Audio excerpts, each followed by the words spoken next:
Greetings, welcome to Yoovic Seller Dashboard for USA.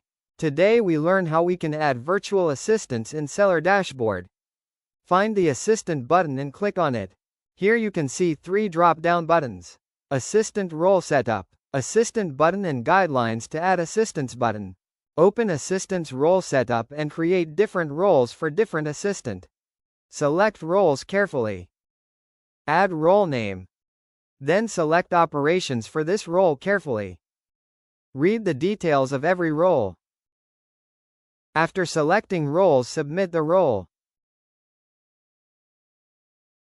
Then, go to Assistant button and click on it.